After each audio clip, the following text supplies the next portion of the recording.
ਤੁਹਾਡਾ ਸਾਰਿਆਂ ਦਾ ਸਵਾਗਤ ਹੈ ਅੱਜ ਦੇ ਪੋਡਕਾਸਟ 'ਚ। ਮੇਰਾ ਨਾਮ ਹੈ ਦੀਪ ਤੇ ਅੱਜ ਆਪਾਂ ਗੱਲ ਕਰਾਂਗੇ ਵਾਇਲੈਂਸ ਬਾਰੇ। ਅੱਜ ਦਾ ਟੌਪਿਕ ਰਿਕਮੈਂਡ ਕੀਤਾ ਸੀਗਾ ਹਰਪ੍ਰੀਤ ਨੇ ਤੇ ਸਾਨੂੰ ਜੁਆਇਨ ਕਰਨਗੇ ਅਨੁਭਵ ਤੇ ਹਰਪ੍ਰੀਤ ਇਸ ਟੌਪਿਕ ਨੂੰ ਡਿਸਕਸ ਕਰਨ ਲਈ। ਆਪਾਂ ਟੌਪਿਕ ਸ਼ੁਰੂ ਕਰਦੇ ਹਾਂ ਅਨੁਭਵ ਤੁਹਾਡੀ ਕਵਿਤਾ ਨਾਲ। ਪਹਿਲਾਂ ਤਾਂ ਮੇਰੇ ਵੱਲੋਂ ਸਾਰਿਆਂ ਨੂੰ ਪਿਆਰ ਭਰੀ ਸਤਿ ਸ਼੍ਰੀ ਅਕਾਲ। ਸੋ ਕੁਝ ਇਸ ਪ੍ਰਕਾਰ ਹੈ। ਆਗਾਜ਼ ਇਬਾਦਤ ਹੋ ਜੇ ਤਾਂ ਤਸਵੀਰ ਮੁਕੰਮਲ ਹੈ। ਆਗਾਜ਼ ਇਬਾਦਤ ਹੋ ਜੇ ਤਾਂ ਤਸਵੀਰ ਮੁਕੰਮਲ ਹੈ। ਜੇ ਰਸਤਾ ਹੈ ਮੁਹੱਬਤ ਤਾਂ ਤਾਲੀਮ ਮੁਕੰਮਲ ਹੈ। ਵਿਦਵਾਨ ਵੀ ਕਾਹਦਾ ਜ਼ਿੰਦਗੀ ਦੀ ਜੋ ਰਮਜ਼ ਪਛਾਣੇ ਨਾ। ਵਿਦਵਾਨ ਵੀ ਕਾਹਦਾ ਜ਼ਿੰਦਗੀ ਦੀ ਜੋ ਰਮਜ਼ ਪਛਾਣੇ ਨਾ। ਡਰ ਹੈ ਜੇ ਉਸਦੀ ਤਾਕਤ ਦਾ ਉਮੀਦ ਮੁਕੰਮਲ ਹੈ। ਸਭ ਚੰਗਿਆਈਆਂ ਸੱਜਣਾ ਹਉਮੈ ਨੀਵੀਆਂ ਕਰ ਦਿੰਦੀ। ਸਭ ਚੰਗਿਆਈਆਂ ਸੱਜਣਾ ਹਉਮੈ ਨੀਵੀਆਂ ਕਰ ਦਿੰਦੀ। ਇਸ਼ਕ ਦੇ ਰਾਹੇ ਪੈ ਜੇ ਤਾਂ ਤਾਰੀਫ ਮੁਕੰਮਲ ਹੈ। ਆਗਾਜ਼ ਇਬਾਦਤ ਹੋ ਜੇ ਤਾਂ ਤਸਵੀਰ ਮੁਕੰਮਲ ਹੈ। ਬਹੁਤ ਖੂਬ, ਬਹੁਤ ਵਧੀਆ ਲਿਖਿਆ ਹੈ। ਹਰਪ੍ਰੀਤ ਤੁਹਾਡੇ ਤੋਂ ਸ਼ੁਰੂ ਕਰਾਂਗੇ। ਤੁਹਾਡਾ ਕੀ ਓਪੀਨੀਅਨ ਹੈ? ਮੋਸਟਲੀ ਅੱਜ ਦਾ ਟੌਪਿਕ ਤੁਸੀਂ ਰਨ ਕਰੋਗੇ ਤਾਂ ਕੀ ਓਪੀਨੀਅਨ ਹੈ ਤੁਹਾਡਾ ਵਾਇਲੈਂਸ ਬਾਰੇ ਜਾਂ ਨੌਨ ਵਾਇਲੈਂਸ ਦੇ ਨਾਲ ਕੋਰਿਲੇਸ਼ਨ ਬਾਰੇ? ਮੇਰਾ ਕਾਫੀ ਮਿਕਸਡ ਓਪੀਨੀਅਨ ਹੈ ਦੋਨਾਂ ਚੀਜ਼ਾਂ ਨੂੰ ਲੈ ਕੇ। ਮੈਨੂੰ ਅੱਜ ਤੋਂ ਕੁਝ ਦੇਰ ਪਹਿਲਾਂ ਇੱਦਾਂ ਲੱਗਦਾ ਸੀ ਕਿ ਜਿਹੜੀ ਵਾਇਲੈਂਸ ਹੈ ਉਹਦਾ ਕੋਈ ਮਹੱਤਵ ਨਹੀਂ ਹੈਗਾ, ਉਹ ਯੂਜ਼ਲੈਸ ਹੈ। ਹਮੇਸ਼ਾ ਮਤਲਬ ਕਿ ਬਲੱਡ ਹੀ ਸ਼ੈਡ ਹੁੰਦਾ, ਉਹਦੇ 'ਚ ਕੋਈ ਜ਼ਿਆਦਾ ਆਊਟਪੁੱਟ ਨਿਕਲਦੀ ਨਹੀਂ ਹੈਗੀ। ਮੇਰਾ ਅੱਜ ਤੱਕ ਦਾ ਮਤਲਬ ਕਿ ਹੁਣ ਕਾਫੀ ਦੇਰ ਤੱਕ ਮੈਨੂੰ ਇੱਦਾਂ ਹੀ ਲੱਗਦਾ ਸੀ। ਤੇ ਪਰ ਕਾਫੀ ਮੇਰੀ ਨੌਲੇਜ ਚੈਲੰਜ ਹੋਈ ਓਵਰ ਦਾ ਟਾਈਮ, ਹੈ ਨਾ। ਕੁਛ ਇੱਧਰੋਂ ਉੱਧਰੋਂ ਸੁਣਿਆ, ਕੁਛ ਪੜ੍ਹਿਆ, ਕੁਛ ਦੇਖਿਆ, ਤੇ ਮੈਂ ਆਪਦੀ ਓਪੀਨੀਅਨ ਨਵੀਂ ਫਾਰਮ ਕੀਤੀ ਕਿ ਵਾਇਲੈਂਸ ਕਿਤੇ ਜਾ ਕੇ ਨਾ ਉਹਨੂੰ ਆਪਾਂ ਜਾਇਜ਼ ਮੰਨ ਸਕਦੇ ਹਾਂ। ਪਰ ਆਪਾਂ ਜੇ ਵਾਇਲੈਂਸ ਨੂੰ ਇੱਕ ਪਾਸੇ ਛੱਡ ਦਈਏ 2 ਮਿੰਟ ਵਾਸਤੇ, ਆਪਾਂ ਸਿਰਫ ਨੌਨ ਵਾਇਲੈਂਸ ਦੀ ਗੱਲ ਕਰੀਏ, ਨੌਨ ਵਾਇਲੈਂਸ ਹਮੇਸ਼ਾ ਹੀ ਚੰਗੀ ਹੈ ਜਿੱਥੇ ਕਿਤੇ ਪੋਸੀਬਲ ਹੋਵੇ। ਮੇਰੇ ਹਿਸਾਬ ਨਾਲ ਕਿ ਬੰਦੇ ਨੂੰ ਜਿਹੜਾ ਫਸਟ ਚੋਇਸ ਆ ਹਮੇਸ਼ਾ ਨੌਨ ਵਾਇਲੈਂਸ ਨੂੰ ਦੇਣੀ ਚਾਹੀਦੀ ਆ। ਇਹ ਮੇਰਾ ਆਪਦਾ ਪਰਸਨਲ ਵਿਊ ਪੁਆਇੰਟ ਆ। ਜਿਹੜੇ ਮਸਲੇ ਬੋਲ ਕੇ ਹੱਲ ਹੋ ਸਕਦੇ ਆ ਉਹਨਾਂ ਨੂੰ ਬੋਲ ਕੇ ਹੀ ਹੱਲ ਕਰਨਾ ਚਾਹੀਦਾ। ਤੇ ਇੱਕ ਹੋਰ ਚੀਜ਼ ਮੈਂ ਐਡ ਕਰਨਾ ਚਾਹਾਂਗਾ ਕਿ ਕਈ ਵਾਰੀ ਨਾ ਬਿਨਾਂ ਬੋਲੇ ਵੀ ਮਸਲੇ ਹੱਲ ਹੋ ਜਾਂਦੇ ਨੇ। ਕਈ ਵਾਰੀ ਸਿਰਫ ਆਪਾਂ ਜੇ ਅਵੋਇਡ ਕਰ ਦਈਏ ਨਾ ਇੱਕ ਸ਼ਬਦ ਆਪਣੀ ਜ਼ੁਬਾਨ 'ਚ ਕੱਢਣਾ, ਉਹਦੇ ਨਾਲ ਨਾ ਬੜਾ ਜਿਹੜਾ ਓਵਰ ਦਾ ਟਾਈਮ ਨੁਕਸਾਨ ਬੜਾ ਵੱਧ ਜਾਂਦਾ। ਮੈਂ ਹਰਪ੍ਰੀਤ ਦੀ ਗੱਲ ਨੂੰ ਥੋੜਾ ਜਿਹਾ ਅੱਗੇ ਲੈ ਕੇ ਜਾਣਾ ਚਾਹੁੰਦਾ। ਪਹਿਲੀ ਗੱਲ ਤਾਂ ਜਿਹੜੀ ਵਾਇਲੈਂਸ ਹੈ ਉਹ ਸਹੀ ਤਾਂ ਨਹੀਂ ਆਪਾਂ ਕਹਿ ਸਕਦੇ। ਹਾਂ, ਜਾਇਜ਼ ਸ਼ਬਦ ਜਿਹੜਾ ਹਰਪ੍ਰੀਤ ਨੇ ਵੀ ਵਰਤਿਆ ਮੈਂ ਵਰਤੂੰਗਾ। ਦੇਖੋ, ਹਮੇਸ਼ਾ ਵਾਇਲੈਂਸ ਉੱਥੇ ਜਾਇਜ਼ ਕਹਿ ਸਕਦਾ ਜਿੱਥੇ ਉਹ ਦੂਜ ਤੇ ਹੋ ਰਹੀ ਹੈ।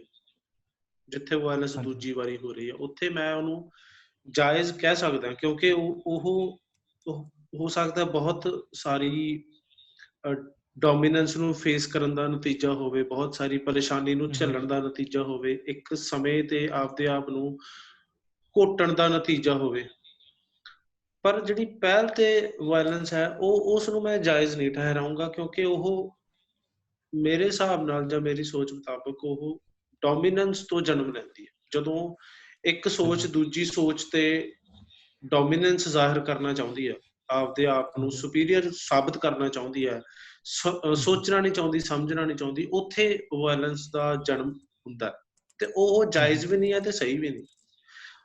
ਉਹਦੇ ਅਗੇਂਸਟ ਜਿਹੜੀ ਮੈਂ ਅੱਗੇ ਗੱਲ ਕਰ ਚੁੱਕਿਆ ਕਿ ਜੇ ਦੁੱਜ ਤੇ ਹੋ ਰਹੀ ਹੈ ਉਹਨੂੰ ਫਿਰ ਵੀ ਆਪਾਂ ਜਾਇਜ਼ ਠਹਿਰਾ ਸਕਦੇ ਹਾਂ, ਪਰ ਸਹੀ ਸ਼ਾਇਦ ਉਹ ਵੀ ਨਹੀਂ। ਦੋਨਾਂ ਦੇ ਵਿੱਚੋਂ ਜੇ ਆਪਣੇ ਕੋਲ ਪ੍ਰੈਫਰੈਂਸ ਹੋਵੇ, ਆਪਾਂ ਵਾਇਲੈਂਸ ਨੂੰ ਨੌਨ ਵਾਇਲੈਂਸ ਨੂੰ ਤਵੱਜੋ ਦੇਵਾਂਗੇ ਕਿ ਦੋਨਾਂ ਨੂੰ ਹੀ ਨਹੀਂ ਦੇਵਾਂਗੇ? ਅਗਰ ਤਾਂ ਵਾਇਲੈਂਸ ਯੂਜ਼ ਹੋ ਰਹੀ ਹੈ ਟੂ ਕ੍ਰੀਏਟ ਫੇਅਰਨੈਸ, ਕਿ ਮਤਲਬ ਇੱਕ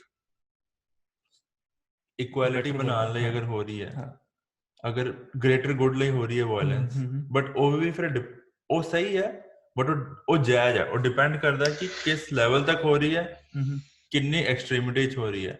ਓਕੇ, ਤੇ ਉਹ ਤੁਹਾਡੇ ਹਿਸਾਬ ਦੇ ਨਾਲ ਵਾਇਲੈਂਸ ਤੇ ਨੌਨ ਵਾਇਲੈਂਸ ਤੁਸੀਂ ਦੋਨਾਂ ਨੂੰ ਮਤਲਬ ਕਿ ਲੈ ਕੇ ਚੱਲਦੇ ਹੋ ਜ਼ਿੰਦਗੀ 'ਚ, ਕਿ ਤੁਹਾਨੂੰ ਡਿਪੈਂਡ ਕਰਦਾ ਸਿਚੁਏਸ਼ਨ ਨਾਲ ਤੁਹਾਡੇ ਹਿਸਾਬ ਨਾਲ। ਹਾਂ, ਜਿੱਦਾਂ ਅਨੁਭਵ ਨੇ ਕਿਹਾ ਸੀਗਾ ਨਾ ਕਿ ਉਹ ਡਿਪੈਂਡ ਕਰਦਾ ਕਿ ਤੁਸੀਂ ਪਹਿਲ 'ਚ ਕਰ ਰਹੇ ਹੋ ਕਿ ਦੂਰ 'ਚ ਕਰ ਰਹੇ ਹੋ, ਤੁਸੀਂ ਡੋਮੀਨੈਂਸ ਪ੍ਰੂਵ ਕਰਨ ਲਈ ਕਰ ਰਹੇ ਹੋ, ਡੋਮੀਨੈਂਸ ਅਪੋਜ਼ ਕਰਨ ਲਈ ਕਰ ਰਹੇ ਹੋ। ਗੁਰੂ ਗੋਬਿੰਦ ਸਿੰਘ ਜੀ ਨੇ ਇੱਕ ਬਾਣੀ ਦੀ ਤੁਕ ਮੇਰੇ ਯਾਦ ਦਿਮਾਗ 'ਚ ਆ ਰਹੀ ਆ ਹੁਣ। ਉਹਨਾਂ ਨੇ ਕਿਹਾ ਸੀਗਾ, ਚੂਕਾਰ ਅਜ਼ਹਮਾ ਹੀਲਤੇ ਦਰਗੁਜਸਤ ਹਲਾਲ ਅਸਤ ਬੁਰਦਨ ਬਸ਼ਮਸ਼ੀਰ ਦਸਤ। ਇਹ ਮਤਲਬ ਜਿਵੇਂ ਸਿੱਖ ਪਰਿਵਾਰਾਂ ਦੇ ਵਿੱਚ ਹੁੰਦਾ ਨਾ, ਕਮਰੇ ਦੇ ਵਿੱਚ ਇੱਕ ਗੁਰੂ ਸਾਹਿਬ ਦੀ ਫੋਟੋ ਲੱਗੀ ਹੁੰਦੀ ਹੈ, ਉਹਦੇ ਤੇ ਲਾਈਨ ਲਿਖੀ ਹੋਈ ਸੀ, ਇਹ ਤੁਕ ਲਿਖੀ ਹੋਈ ਸੀ। ਬਚਪਨ ਤੇ ਜਦੋਂ ਮੈਂ ਤਿਆਰ ਹੋਣਾ ਨਾ, ਮੈਂ ਲਾਈਨ ਪੜ੍ਹਨੀ ਰੋਜ਼, ਸਮਝ ਨਹੀਂ ਸੀ ਆਉਂਦੀ ਉਦੋਂ। ਫਿਰ ਇੱਕ ਦਿਨ ਮੈਂ ਪੁੱਛਿਆ ਆਪਦੀ ਮਦਰ ਤੋਂ ਵੀ ਇਹਦਾ ਮਤਲਬ ਕੀ ਆ। ਉਹਨਾਂ ਨੇ ਵੀ ਫਿਰ ਇਹੀ ਚੀਜ਼ ਦੱਸੀ ਕਿ ਤਲਵਾਰ ਉਦੋਂ ਚੱਕੋ ਜਦੋਂ ਅੱਤ ਹੋ ਜੇ। ਜਿਹੜਾ ਆਪਣਾ ਸਿੱਖ ਇਤਿਹਾਸ ਹੈ ਉਹਦੇ ਵਿੱਚ ਵੀ ਇਹ ਚੀਜ਼ ਆਪਾਂ ਦੇਖਿਆ, ਵਾਇਲੈਂਸ ਉੱਥੇ ਵੀ ਹੋਈ ਹੈ, ਪਰ ਉੱਥੇ ਵਾਇਲੈਂਸ ਦੇ ਜਵਾਬ 'ਚ ਹੋਈ ਹੈ, ਪਹਿਲ ਦੇ ਆਧਾਰ ਤੇ ਨਹੀਂ ਹੋਈ। ਸੋ ਇਹ ਰੈਫਰੈਂਸ ਤਾਂ ਆਪਣੇ ਕੋਲੇ ਹਿਸਟਰੀ ਦਾ ਵੀ ਆ, ਆਪਣੇ ਸਿੱਖੀਜ਼ਮ ਦੇ ਵਿੱਚ ਵੀ ਹੈ, ਵੀ ਜਿੱਥੇ ਤੁਹਾਨੂੰ ਲੱਗਦਾ ਵੀ ਇੱਥੇ ਦਾਗ ਲੱਗ ਰਿਹਾ, ਇੱਥੇ ਇੱਜ਼ਤ ਨੂੰ ਨੁਕਸਾਨ ਹੈ, ਇੱਥੇ ਜਾਨੀ ਨੁਕਸਾਨ ਹੈ, ਉੱਥੇ ਤੁਸੀਂ ਤਲਵਾਰ ਚੱਕੋ, ਕਿਉਂਕਿ ਉਹ ਤੁਹਾਡੀ ਡਿਫੈਂਸ ਲਈ ਹੋਊਗੀ, ਉਹ ਤੁਹਾਡੀ ਪਹਿਲ ਲਈ ਹੋਊਗੀ। ਪਹਿਲ ਤੇ ਜਿੱਥੇ ਚੱਕ ਰਹੇ ਹੋ ਉਹ ਗਲਤ ਆ, ਉਹ ਜਾਇਜ਼ ਵੀ ਨਹੀਂ ਹੈ, ਉਹ ਸਹੀ ਵੀ ਨਹੀਂ ਹੈ। ਦੁੱਧ ਤੇ ਚੱਕ ਰਹੇ ਹੋ ਉਹ ਫਿਰ ਵੀ ਉਹ ਜਾਇਜ਼ ਕਿਹਾ ਜਾ ਸਕਦਾ। ਸੋ ਇਹ ਮੇਰਾ ਬੇਸਿਕਲੀ ਜਵਾਬ ਹੈ। ਉਹਦਾ ਬੇਸਿਕ ਮੇਰੇ ਖਿਆਲ ਮੀਨਿੰਗ ਜਿਹੜੀ ਲਾਈਨ ਸੀਗੀਆਂ, ਮਤਲਬ ਕਿ ਜਿੰਨਾ ਮੈਨੂੰ ਧੁੰਦਲਾ ਯਾਦ ਹੈ ਕਿ ਜਦੋਂ ਸਾਰੇ ਰਸਤੇ ਖਤਮ ਹੋ ਜਾਣ ਤਾਂ ਅਖੀਰ ਦੇ ਵਿੱਚ ਤਲਵਾਰ ਚੱਕਣਾ ਜਾਇਜ਼ ਹੈ। ਤੇ ਮੈਨੂੰ ਇਦਾਂ ਵੀ ਲੱਗਦਾ ਕਿ ਜਿਵੇਂ ਹੁਣ ਜਿਹੜੀ ਪੁਲਿਸ ਆ ਹਨਾ, ਕਿਸੇ ਵੀ ਮੁਲਕ ਦੀ ਹੋਵੇ, ਉਹਨਾਂ ਦਾ ਬੇਸਿਕ ਜਿਹੜਾ ਕੰਮ ਹੁੰਦਾ, ਉਹਨਾਂ ਨੂੰ ਵਾਇਲੈਂਸ, ਉਹਨਾਂ ਨੂੰ ਕਿਹਾ ਜਾਂਦਾ ਜਿੱਥੇ ਪੋਸੀਬਲ ਆ ਤੁਸੀਂ ਨਹੀਂ ਮਾਰਨਾ ਬੰਦਾ ਫੜਨਾ, ਪਰ ਜੇ ਜ਼ਿਆਦਾ ਬੰਦਿਆਂ ਦੀ ਜਾਨ ਦਾ ਨੁਕਸਾਨ ਹੁੰਦਾ ਤਾਂ ਜੇ ਕੋਈ ਕ੍ਰਿਮੀਨਲ ਨੂੰ ਉਹ ਐਨਕਾਊਂਟਰ ਕਰਨਾ ਵੀ ਪੈ ਜਾਏ ਤਾਂ ਉਹ ਕਰ ਸਕਦੇ ਨੇ, ਡਿਪੈਂਡਿੰਗ ਅਪਨ ਦਾ ਸਿਚੁਏਸ਼ਨਸ। ਉਹਨਾਂ ਦਾ ਬੇਸਿਕ ਕੰਮ ਹੁੰਦਾ ਡੈਕੋਰਮ ਮੇਨਟੇਨ ਕਰਨਾ। ਐਗਜ਼ੈਕਟਲੀ, ਉਹਨਾਂ ਦਾ ਬੇਸਿਕ ਕੰਮ ਹੁੰਦਾ ਕਿ ਪੀਸ ਮੇਨਟੇਨ ਰਵੇ। ਐਗਜ਼ੈਕਟਲੀ, ਉਹਨਾਂ ਨੂੰ ਹੱਕ ਨਹੀਂ ਦਿੱਤਾ ਜਾਂਦਾ ਕਿਸੇ ਨੂੰ ਮਾਰਨ ਦਾ, ਹੱਕ ਨਹੀਂ ਹੁੰਦਾ, ਪਰ ਸਿਚੁਏਸ਼ਨਲ ਉਹ ਕਰ ਸਕਦੇ ਨੇ ਐਨਕਾਊਂਟਰ। ਹਾਂ, ਉਹ ਡਿਪੈਂਡ ਕਰਦਾ ਨਾ ਕਿ ਐਂਡ ਰਿਜ਼ਲਟ ਦੇਖਿਆ ਜਾਂਦਾ ਉੱਥੇ ਕਿ ਕੀ ਹੋਊਗਾ। ਬਿਲਕੁਲ ਬਿਲਕੁਲ, ਇਹਦਾ ਮਤਲਬ ਇਹ ਨਹੀਂ ਹੈ ਕਿ ਉਹਨਾਂ ਕੋਲ ਪਾਵਰ ਹੈ ਕਿਸੇ ਨੂੰ ਮਾਰਨ ਦਾ, ਬਿਲਕੁਲ, ਜੋ ਕਿ ਹੋਣੀ ਵੀ ਨਹੀਂ ਚਾਹੀਦੀ। ਨੈਵਰ ਕਿਸੇ ਉਹਨਾਂ ਕੋਲ ਇੰਨੀ ਕੀ ਕੈਪੇਬਿਲਿਟੀ ਹੈ ਕਿ ਉਹ ਡੈਕੋਰਮ ਮੇਨਟੇਨ ਕਰਨ। ਬਿਲਕੁਲ, ਮੈਨੂੰ ਲੱਗਦਾ ਕਿ ਬੜਾ ਕੰਟੈਕਸਟ ਬੇਸ ਹੈਗਾ ਵਾਇਲੈਂਸ ਔਰ ਨਾਨ ਵਾਇਲੈਂਸ ਦਾ ਕਨਸੈਪਟ। ਅਗਰ ਤਾਂ ਡਿਪੈਂਡ ਕਰਦਾ ਕਿ ਤੁਸੀਂ ਵਾਇਲੈਂਸ ਕਿਸ ਲਈ ਕਰ ਰਹੇ ਹੋ। ਜਿੱਦਾਂ ਹੁਣ ਆਪਾਂ ਪਹਿਲੇ ਗੱਲ ਕਰ ਰਹੇ ਸੀਗੇ, ਜਦੋਂ ਆਪਾਂ ਰਿਕਾਰਡ ਸ਼ੁਰੂ ਕੀਤਾ ਉਸ ਤੋਂ ਪਹਿਲੇ ਗੱਲ ਕਰ ਰਹੇ ਸੀਗੇ, ਜਦੋਂ ਜੋ ਡੋਮੈਸਟਿਕ ਵਾਇਲੈਂਸ ਹੁੰਦੀ ਹੈ, ਜੋ ਘਰ ਦੇ ਵਿੱਚ ਡੋਮੈਸਟਿਕ ਵਾਇਲੈਂਸ ਹੋ ਰਹੀ ਹੈ, ਲੇਡੀਜ਼ ਦੇ ਅਗੇਂਸਟ ਹੋ ਰਹੀ ਹੈ ਜਾਂ ਇਨ ਸਮ ਕੇਸਿਸ ਬੰਦਿਆਂ ਦੇ ਅਗੇਂਸਟ ਹੋ ਰਹੀ ਹੈ, ਉਹ ਕੰਟੈਕਸਚੁਅਲ ਹੈ ਨਾ। ਉਹ ਅਗਰ ਤੁਸੀਂ ਡੋਮੀਨੈਂਸ, ਅਗਰ ਤੁਸੀਂ ਡੋਮੈਸਟਿਕ ਵਾਇਲੈਂਸ ਬਰਦਾਸ਼ਤ ਵੀ ਕਰਦੇ ਹੋ ਨਾ, even if you are trying to avoid it, that's also wrong. ਅਗਰ ਤੁਹਾਡੇ ਨਾਲ ਡੋਮੈਸਟਿਕ ਵਾਇਲੈਂਸ ਹੋ ਰਹੀ ਹੈ, ਤੁਸੀਂ ਕੁਝ ਨਹੀਂ ਬੋਲ ਰਹੇ ਹੋ, just by avoiding it you are justifying it, ਤੁਸੀਂ ਵੈਲੀਡੇਟ ਕਰ ਰਹੇ ਹੋ ਕਿ ਹਾਂ ਇਹ ਸ਼ਾਇਦ ਸਹੀ ਬਿਹੇਵੀਅਰ ਹੈ। ਜੰਦੀਪ, ਮੈਂ ਇਹਦਾ ਇੱਕ ਜਵਾਬ ਦੇਣਾ ਚਾਹੁੰਦਾ। ਤੁਸੀਂ ਦੋ ਗੱਲਾਂ ਬੇਸਿਕਲੀ ਕੀਤੀਆਂ। ਇੱਕ ਤਾਂ ਇਹ ਚੀਜ਼ ਹੈ ਵੀ ਜਿੱਥੇ ਇੱਕ ਹਸਬੈਂਡ ਆਪਦੀ ਵਾਈਫ ਤੇ ਜਾਂ ਇੱਕ ਵਾਈਫ ਆਪਦੇ ਹਸਬੈਂਡ ਤੇ ਹੱਥ ਚੱਕ ਰਹੇ ਆ, ਉੱਥੇ ਮੈਂ ਉਹਨਾਂ ਨੂੰ ਉਹੀ ਚੀਜ਼ ਹੀ ਮੈਂ ਇੱਥੇ ਲਾਗੂ ਕਰੂੰਗਾ ਕਿ ਉਹ ਆਪਦੀ ਡੋਮੀਨੈਂਸ ਨੂੰ ਪ੍ਰੂਵ ਕਰਨਾ ਚਾਹ ਰਹੇ ਆ। ਉਹ ਆਪਦੇ ਆਪ ਨੂੰ ਆਲਰੇਡੀ ਸੁਪੀਰੀਅਰ ਮੰਨ ਚੁੱਕੇ ਆ। ਜਿਹੜਾ ਬੰਦਾ ਪਹਿਲ ਤੇ ਵਾਇਲੈਂਟ ਹੁੰਦਾ, ਉਹ ਆਪਦੀ ਆਪ ਨੂੰ ਸੁਪੀਰੀਅਰ ਸਾਬਿਤ ਕਰ ਚੁੱਕਾ ਹੁੰਦਾ ਆਪਦੇ ਅੰਦਰ। ਅਗਲੇ ਧਿਰ ਦੀ ਉਹ ਸੈਲਫ ਰਿਸਪੈਕਟ ਨੂੰ, ਅਗਲੇ ਧਿਰ ਦੀ ਉਹ ਸੋਚ ਨੂੰ ਆਲਰੇਡੀ ਨੀਵਾਂ ਸਾਬਿਤ ਕਰ ਚੁੱਕਿਆ ਹੁੰਦਾ। ਦੂਜੀ ਗੱਲ ਜਿਹੜੀ ਆਉਂਦੀ ਹੈ, ਦੂਜਾ ਬੰਦਾ ਉਸੇ ਟਾਈਮ ਉਹਨੂੰ ਵਾਇਲੈਂਸ ਨਾਲ ਰਿਸਪੌਂਡ ਕਰਦਾ, ਅਗਰ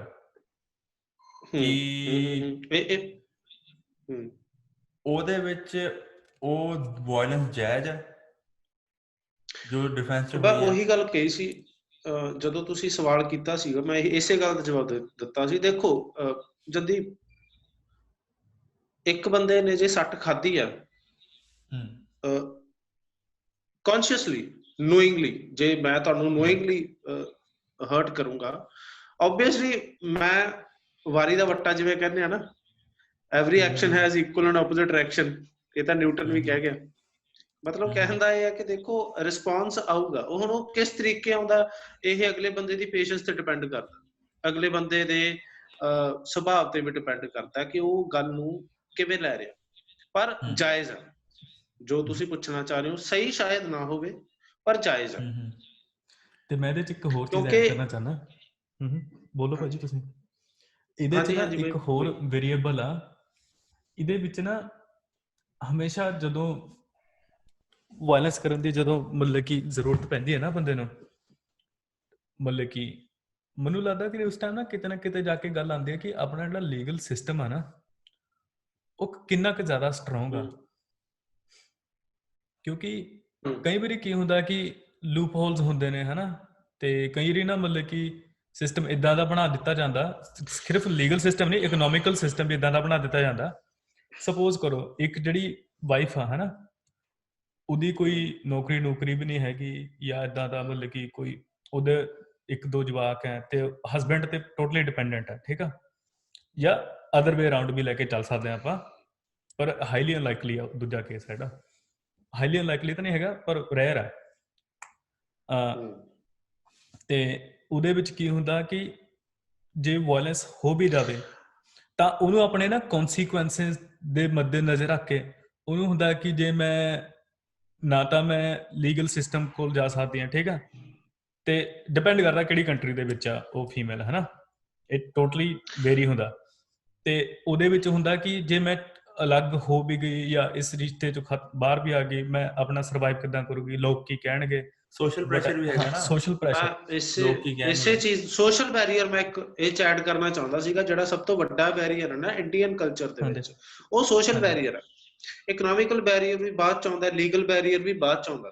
ਜਦੋਂ ਆਪਾਂ ਉੱਥੋਂ ਤੱਕ ਪਹੁੰਚਾਂਗੇ ਫੇਰ ਹੀ ਉਹ ਬੈਰੀਅਰਸ ਫੇਸ ਕਰਾਂਗੇ। ਪਹਿਲਾਂ ਸਭ ਤੋਂ ਵੱਡਾ ਜਿਹੜਾ ਬੈਰੀਅਰ ਹੈ ਉਹ ਸੋਸ਼ਲ ਬੈਰੀਅਰ ਆ ਆਪਣੇ ਲਈ, ਵੀ ਮੈਂ ਇਸ ਸਮਾਜ ਦੇ ਵਿੱਚ ਕੀ ਮੂੰਹ ਦਿਖਾਊਂਗੀ, ਮੈਂ ਲੋਕਾਂ ਨੂੰ ਕਿਵੇਂ ਫੇਸ ਕਰੂੰਗੀ ਜਾਂ ਕਰੂੰਗਾ। ਹਾਂਜੀ ਹਾਂਜੀ ਹਾਂਜੀ। ਇੱਕ ਥੋੜਾ ਨਾ ਚੇਂਜਸ ਹੋਏ ਆ ਹੁਣ ਟਾਈਮ ਦੇ ਨਾਲ। ਟੀਅਰ 1 ਟੀਅਰ 2 ਸਿਟੀਜ਼ ਚ ਚੇਂਜਸ ਹੋਏ ਆ, ਮਤਲਬ ਸੈਪਰੇਟ ਹੋਣਾ ਕੋਈ ਬਹੁਤ ਵੱਡਾ ਟੈਬੂ ਨਹੀਂ ਰਹਿ ਗਿਆ ਹੁਣ। ਬਿਲਕੁਲ ਨਹੀਂ, it's getting very normal because girls are equally earning. Jadeep ਹਾਂ ਬੇਸਿਕਲੀ ਮੈਂ ਥੋੜਾ ਤੁਹਾਨੂੰ ਟੋਕੂੰਗਾ। ਬੇਸਿਕਲੀ ਨਾ ਇਹ ਡਿਪੈਂਡ ਕਰਦਾ ਕਿਸ ਰੀਜਨ ਤੋਂ ਬੰਦਾ ਬਿਲੋਂਗ ਕਰਦਾ।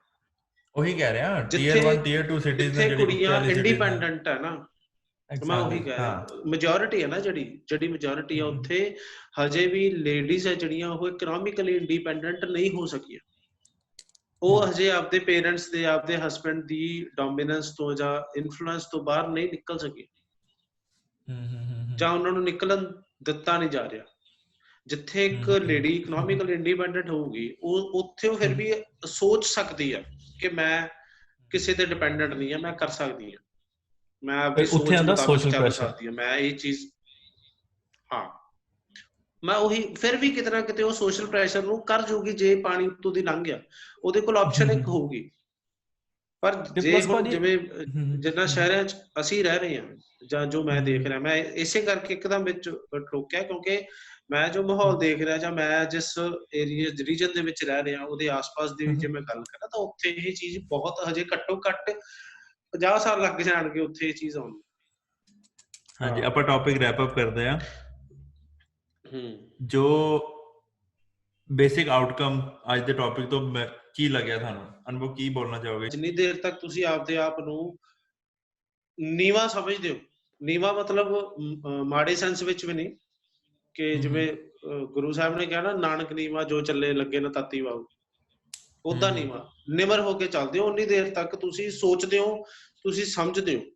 ਜਦੋਂ ਤੁਸੀਂ ਆਪਦੇ ਦਿਮਾਗ ਦਾ ਪ੍ਰਯੋਗ ਕਰਨਾ ਬੰਦ ਕਰ ਦਿੰਦੇ ਹੋ ਨਾ, ਜਦੋਂ ਤੁਸੀਂ ਆਪਦੀ ਪੇਸ਼ੈਂਸ ਨੂੰ ਖਤਮ ਕਰ ਦਿੰਦੇ ਹੋ, ਆਪਦੀ ਹਉਮੈ 'ਚ ਆ ਜਾਂਦੇ ਹੋ, ਉੱਥੇ ਫਿਰ ਵਾਇਲੈਂਸ ਦਾ ਜਨਮ ਹੁੰਦਾ ਹੀ ਹੁੰਦਾ, ਤੇ ਉਹ ਕਿਸੇ ਦੇ ਪੱਖ 'ਚ ਨਹੀਂ ਰਹਿੰਦਾ। ਸੋ ਜਿੰਨਾ ਇਹ ਤੋਂ ਬਚਿਆ ਜਾ ਸਕਦਾ ਜ਼ਰੂਰ ਬਚੋ। ਪਹਿਲ ਕਦੇ ਵਾਇਲੈਂਸ ਨਾਲ ਨਾ ਹੋਵੇ, ਉਹ ਸਹੀ ਨਹੀਂ ਤੇ ਉਹ ਜਾਇਜ਼ ਨਹੀਂ।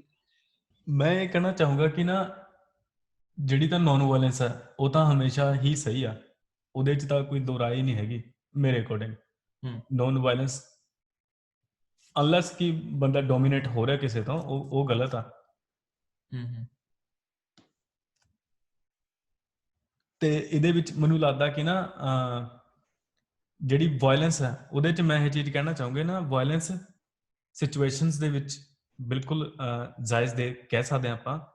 ਦੂਜੇ ਨੰਬਰ ਦੇ ਉੱਤੇ ਮਤਲਬ ਕਿ ਜਦੋਂ ਹੋਵੇ, ਖਾਸ ਕਰ ਜਦੋਂ ਬੰਦਾ ਪਹਿਲ ਨਾ ਕਰੇ, ਦੂਜੀ 'ਚ ਚੱਲੇ, ਉਹਨੂੰ ਆਪਾਂ ਜਾਇਜ਼ ਕਹਿ ਸਕਦੇ। ਤੇ ਜਿੱਦਾਂ ਅਨੁਭਵ ਭਾਜੀ ਨੇ ਕਿਹਾ ਕਿ ਸਹੀ ਫਿਰ ਵੀ ਨਹੀਂ ਹੈਗੀ, ਜਾਇਜ਼ ਵਰਡ ਸਹੀ ਆ, ਸਹੀ ਫਿਰ ਵੀ ਨਹੀਂ ਹੈਗੀ। ਤੇ ਪਲੱਸ ਮੈਂ ਇੱਕ ਹੋਰ ਚੀਜ਼ ਐਡ ਕਰੂੰਗਾ, ਪ੍ਰੋਟੈਕਸ਼ਨ ਵਾਸਤੇ ਆਪਦੀ ਜਾਂ ਕਿਸੇ ਦੀ ਜਾਂ ਕਿਸੇ ਚੀਜ਼ ਦੀ ਜਾਂ ਮਤਲਬ ਕਿ ਕਿਸੇ ਵੀ ਕਾਰਨ ਦੀ ਪ੍ਰੋਟੈਕਸ਼ਨ ਹੈ ਨਾ, ਜਿਹਦੇ ਵਿੱਚ ਵਾਇਲੈਂਸ ਕਰਨਾ ਲਾਜ਼ਮੀ ਕਿਸੇ ਹੋਵੇ, ਵੈਲਿਊਏਬਲ ਪੋਜੈਸ਼ਨ ਦੀ, ਜਿਹੜਾ ਕਿ ਪੋਜ਼ਿਟਿਵ ਸਾਈਡ ਹੋਵੇ, ਮਤਲਬ ਕਿ ਐਵੇਂ ਆਊਟਕਮ ਪੋਜ਼ਿਟਿਵ ਹੋਵੇ, ਉਹਦੇ ਵਿੱਚ ਮੈਂ ਕਹੂੰਗਾ ਕਿ ਵਾਇਲੈਂਸ ਫਿਰ ਲੜਦੇ ਪਏ ਨੇ ਨਾ, ਯੁੱਧ ਕਰਦੇ ਪਏ ਨੇ ਆਪਸ ਦੇ ਵਿੱਚ, ਤੇ ਉਹ ਜਿਹੜੀ ਵਾਇਲੈਂਸ ਹੈ ਉਹ ਮੈਂ ਕਿਸੇ ਵੀ ਉਸ ਦੇ ਵਿੱਚ ਜਾਇਜ਼ ਨਹੀਂ ਕਹਿ ਸਕਦਾ, ਬਿਕੋਜ਼ ਉਹ ਜਿਹੜੀ ਵਾਇਲੈਂਸ ਹੈ ਉਹ ਡੋਮੀਨੈਂਸ ਪ੍ਰੂਵ ਕਰਨ ਵਾਸਤੇ ਹੁੰਦੀ ਹੈ ਤਕਰੀਬਨ। ਤੇ ਮੈਂ ਐਗਰੀ ਮੇਰੀ ਕਰਦਾ, ਰਾਏ ਹੈ। ਮੈਂ ਐਗਰੀ ਕਰਦਾ। ਕੰਟੈਕਸਚੁਅਲ ਹੈ, ਕੀ ਕੰਟੈਕਸਟ ਹੈ ਉਸ ਸਿਚੁਏਸ਼ਨ ਦਾ, ਤੁਸੀਂ ਉਹਨੂੰ ਕਿੰਨਾ ਐਸਕੇਲੇਟ ਕਰਨਾ ਚਾਹੁੰਦੇ ਹੋ ਵਾਇਲੈਂਸ ਦੇ ਥਰੂ, ਜਾਂ ਤੁਸੀਂ ਉਹਨੂੰ ਕਿੰਨਾ ਕੰਟਰੋਲ ਕਰ ਸਕਦੇ ਹੋ ਵਾਇਲੈਂਸ ਦੇ ਥਰੂ। ਜੇ ਤਾਂ ਅਗਰ ਅਵੋਇਡ ਹੋ ਸਕਦੀ ਹੈ ਨॉन ਵਾਇਲੈਂਸ ਕਰਕੇ, well and good. Thank you Harpreet topic suggest ਕਰਨ ਲਈ, ਥੈਂਕਸ ਅਨੁਭਵ ਜੁਆਇਨ ਕਰਨ ਲਈ ਸਾਨੂੰ ਅੱਜ। Thank you very much, take care, stay safe. ਧੰਨਵਾਦ।